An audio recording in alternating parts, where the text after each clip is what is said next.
Good evening. My name is Dr. Bradshaw, and this tape is for the use of my students in RAD 2612. I'm covering the structural analysis included in this course, and I'm doing it by the page number as handed out in lab, and tonight I am doing page 1. The first one that I am looking at is the Celaturska. Now, I've zoomed into this film, so let me zoom out just a moment so that you can sort of orient yourself. Looking at the film right here, and I'm going to focus into this area right here. And so as I zoom back in, you see that on this particular film, the inside of the Celaturska is here. And that would be the space that is occupied by the pituitary. And so we're really measuring that space, the space that is inside the Celaturska that would be occupied by the pituitary. So across from anterior to posterior at the widest point would be about right there to about right there, and measuring across that using a centimeter ruler, measuring in millimeters, I would measure that to be about 9 millimeters. Normal range for A to P is 5 to 16, and the average is 11. Now on this particular one, the Celaturska almost closes up here at the top, and so you want to go from the highest point to the lowest point, S to I. So I would probably be about right there, and going down, of course, in to about right there. Okay, so measuring at the deepest part and using again my ruler, that would measure about 6.5, 7 millimeters. Normal range for S to I is 4 to 12 millimeters with an average of 8. If you saw an enlargement of either of those measurements, you should be suspicious of either an enlargement of the pituitary gland or a tumor of the pituitary. The next one on the list is the Atlanto dental interspace, also known as ADI. And ADI, I need to move the camera just a little bit. So I'm going to go down to this particular area. And I am looking at the space from the back of the anterior tubercle, right along about there, to the space to the front of the odontoid process. So from about right there to about right there, using my centimeter ruler, measuring in millimeters, I would be measuring across that distance, and it happens to be about 1 millimeter on this film. I want to keep that centrally located so that I'm not up here at the top or at the bottom of the anterior tubercle, measuring across from the back of the anterior tubercle to the front of the odontoid process. Normal range for an adult should be 1 to 3, or another way to say that is not ever greater than 3. Normal range for a child would be 1 to 5, or another way to say that one would be not greater than 5.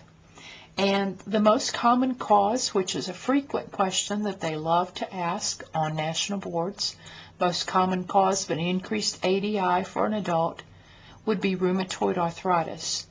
The most common cause of an increased ADI for a child would be chronic, and chronic is the key word, chronic bacterial infection, because it's really not the infection that is causing the increase. It is the fact that that child is running a fever over and over and over again, and it is the fever that is causing the laxity of the transverse ligament, therefore allowing C1 to slide across the top of C2. So that one is the ADI. The next one on the list would be George's line. And I'm going to move the camera out a little bit and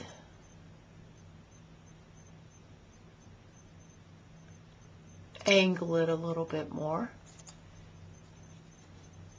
because I'm going to be moving down the spine looking at the back of the vertebral body, and George's line is drawn centrally located along the posterior aspect of the vertebral body.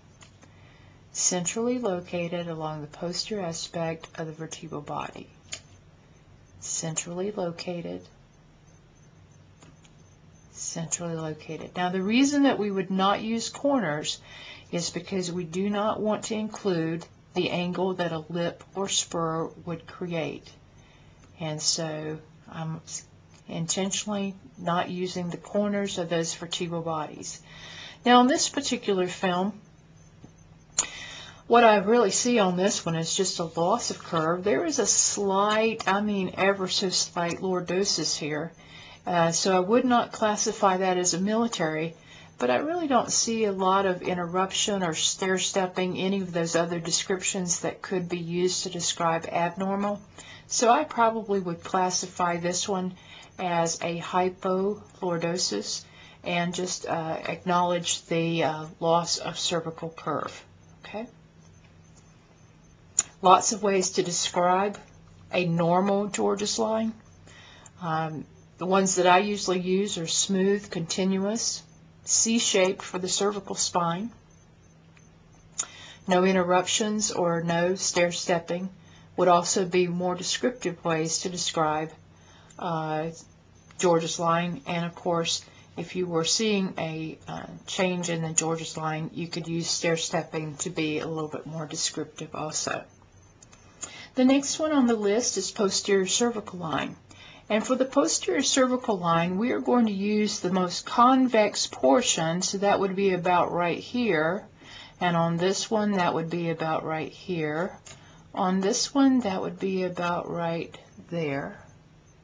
And I'm off the film right now, but so go back up to this one, I would be about right here. And on C2, I would be about right there.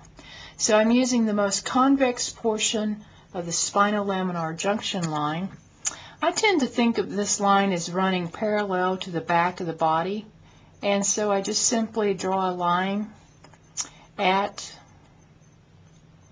that area using a convex portion of the spinal laminar junction line.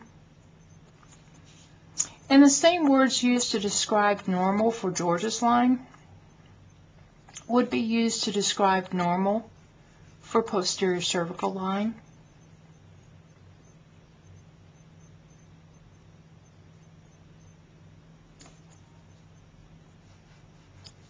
So I'm simply looking at the condition of the posterior cervical line in relationship to each other. Ways to describe: smooth, continuous, no interruptions, no stair-stepping, C-shaped. This one is fairly straight, and so it really is just demonstrating to us a loss of cervical curve. Next one on the list is called sagittal dimensions of the spinal canal. And for this, we are measuring from the back of the vertebral body to that most convex portion of the spinal laminar junction line. Back of the body to the spinal laminar junction line. Back of the body to the spinal laminar junction line. And so you're just simply using your ruler and measuring the distance from this spot to that spot. So for instance, on this particular film, this one would measure around 17 millimeters. Now when you check in the textbook, there is a chart that lists every single segment level what it should measure. I have said in class, and I'll say it again on tape, that you are not responsible to memorize all of those numbers, but I do want you to understand that if you saw in a given area that there might be a bulge, because when you look at the list, you'll see that the numbers are very similar in a given area. So if you saw a bulge in one area, you might want to be concerned with something wrong, something that's serious, wrong with the spinal cord, such as a space-occupying lesion. And so be aware that the list exists. Again, you do not have to memorize that list for my class. And the last one on this page is called pre-vertebral soft tissue. We talked about the airway in front of C1, C2, and C3 is called the pharynx. In front of C4 and C5, it's called the larynx, and in front of C6 and C7, it's called the trachea. But we are measuring the space from the back of the airway to the front of the vertebral body, and back of the airway to the front of the vertebral body, back of the airway to the front of the vertebral body. And you just simply use your ruler again, and you line up with the back of the airway. You want to stay about mid-vertebral body height. So if the height of C2 is from here to here, we want to be about halfway. And on this particular one, that is measuring about 7 millimeters.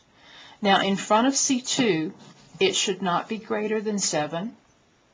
In front of C6, which is the two segment levels that I asked you to learn, in front of C6, the retrotracheal interspace should not be greater than 22. If it were greater than, and this one is getting a little bit, but you notice that on this particular film there's a little bit of a bulge there, and I ended up measuring right there about where it is the deepest part, and then it kind of bulges out again right there. This person is developing lips and spurs, and so that's what's happening right there. So if I had moved down a little bit further, I would have been a little bit safer in that range, but right there about midway, it's measuring right at the maximum number. But what would be the most probable cause is going to be lipping and spurring that is pushing that soft tissue forward. What could be another cause that would be much more serious would be a space-occupying lesion, also known as throat cancer. This concludes page 1, and then I'm going to move on to page 2. I'll go through all pages, which is a total of 8 pages of notes in this manner, and I hope that you have a great night.